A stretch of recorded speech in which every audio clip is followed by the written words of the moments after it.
Hello, everybody. This is Anna Karenina by Leo Tolstoy, Part 4, Chapter 22.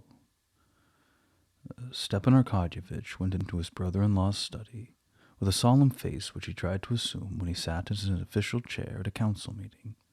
Karenin, with his arms behind his back, was walking up and down the room, considering the same thing that Stepan Arkadyevitch had been discussing with his wife. "Shall I disturb you?" asked Stepan Arkadyevitch, suddenly embarrassed when he saw Karenin. And to conceal his embarrassment, he took a new cigar case out of his pocket, smelt the leather, and took out a cigarette. "No. Do you wish to see me?" asked Alexey Alexandrovitch with indifference. "Yes, I must have a talk with you," said Stepan Arkadyevitch, surprised at his confusion. This feeling was so strange and unexpected to him that he did not recognize it in the voice of conscience, warning him that what he hoped to do was evil. He recovered himself with an effort and conquered the weakness which took possession of him. "I want you," he said, "to believe in my love for my sister and in my sincere sympathy and regard for you." Alexey Alexandrovitch listened and made no reply, but his face struck Stepan Arkadyevitch by its expression of humility and pain. I came on purpose, to speak with you about my sister and the situation in which you and she are placed." Alexey Alexandrovitch smiled sadly, looked at his brother-in-law, and without replying went to the table, took up a half-written letter, and handed it to him. "I can think of nothing else. This is what I began to write, thinking I could express myself better in a letter, for my presence irritates her," said he, giving him the letter. Stepan Arkadyevitch took the paper and looked with surprise at his brother-in-law's dull eyes, which were fixed on him, and then he read, "I know that my presence is disagreeable to you. Painful as it is for me to recognize it, I know that it is so, and it cannot be otherwise. I do not reproach you. God knows that during your illness I resolved to forget the past and to begin a new life. I'm not sorry, I never shall be sorry for what I did then. I desired only one thing, your salvation, the salvation of your soul. I have not succeeded. Tell me yourself what will give you peace and happiness, and I will submit to whatever you may deem just and right." Oblonsky gave the letter back to his brother-in-law, and in his perplexity he simply stared at his brother-in-law, not knowing what to say. The silence was so painful that Stepan Arkadyevitch's lips trembled convulsively, while he did not take his eyes from Karenin's face. "That's what I wanted to say to her," said Alexey Alexandrovitch. Yes, I understand you," he at last stammered out, as though tears choked his utterance. "I should like to know what she wishes. I'm afraid she does not realize her own situation. She's not a judge of the matter," said Stepan Arkadyevitch, trying to recover himself. "She's crushed, literally crushed by your generosity of soul. If she would read your letter, she would be unable to say a word and could only bow her head still lower. But what is to be done? How can it be settled? How can I know what she wishes? If you'll allow me to express my opinion, I think it's for you to state clearly what measure you believe necessary to put an end to the situation at once." "And consequently, you think it ought to be ended at once?" interrupted Karenin.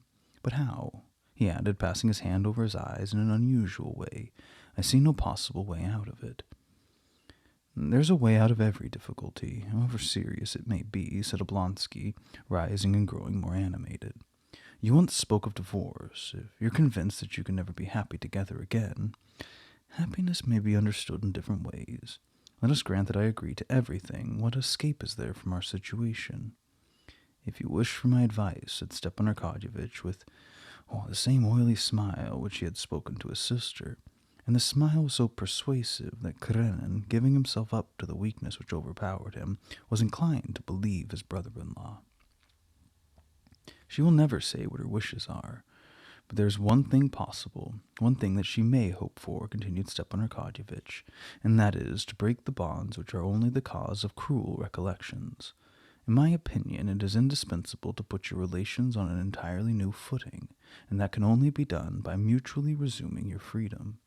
"Divorce?" interrupted Alexey Alexandrovitch with disgust. "Yes, divorce. Divorce," repeated Stepan Arkadyevitch, blushing. Taking everything into consideration, that is the most sensible course when two married people find themselves in such a situation as yours. What is to be done when living together becomes unbearable? And that may often happen. Alexey Alexandrovitch drew a deep sigh and covered his eyes. There's only one consideration, whether one of the parties wishes to marry again. If not, it's very simple, continued Stepan Arkadyevitch, becoming less constrained. Alexey Alexandrovitch, with his face distorted by grief, muttered a few unintelligible words, but made no reply. What seemed so simple to Oblonsky, he had turned over 1,000 times in his mind, and instead of finding it very easy, found it utterly impossible. Now that the conditions for divorce were known to him, his personal dignity as well as his respect for religion prevented him from taking the necessary steps to procure one. Besides, what would become of their son? To leave him with his mother was impossible. The divorced mother would have a new family in which the child's position and training would be wretched. Should he keep the child for himself? But he knew that would be an act of vengeance, and vengeance he didn't want. But above all, what made divorce impossible in his eyes was the thought that, in consenting to it, he himself would contribute to honest destruction. Dolly's words, when he was in Moscow, remained graven in his heart. In getting a divorce, you think only of yourself. These words, now that he had forgiven her and had become attached to the children, had a very significant meaning to him. To consent to a divorce, to give Anna her liberty, was to take away her last help in the way of salvation, and to push her over the precipice. Once divorced, he knew very well that she would be united to Vronsky by a criminal and illegal bond, for marriage, according to the Church, can only be dissolved by death. And who knows, but after a year or two, either he might abandon her or she might form a new liaison, thought Alexey Alexandrovitch, and I, having allowed a divorce, should be responsible for her fall. He went over all this 100 times, and was convinced that divorce was not at all as simple as his brother-in-law would make it out. He did not admit a word of what Stepan Arkadyevitch said. He had 1,000 arguments to refute such reasoning, and notwithstanding this, he listened, feeling that his words were the manifestation of the irresistible force which was ruling him, and to which he would finally submit. The only question is how, on what conditions, you will consent to a divorce, for she will never dare to ask anything of you, and will give herself up entirely to your generosity.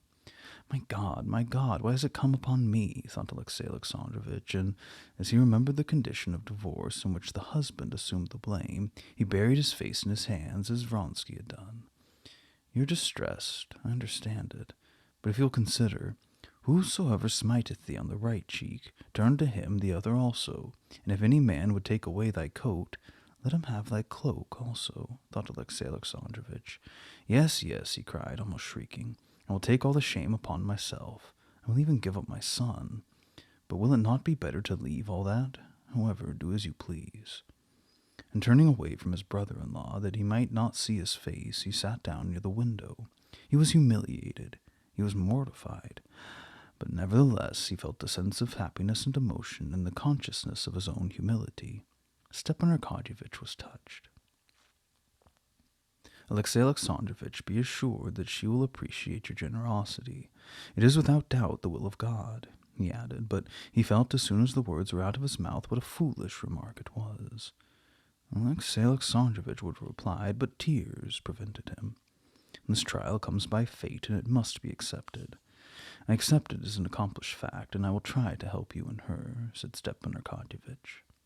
When Oblonsky left his brother-in-law's study, he was sincerely affected, which did not prevent him from being delighted at having settled this matter, for he was certain that Alexey Alexandrovitch would not go back on his word.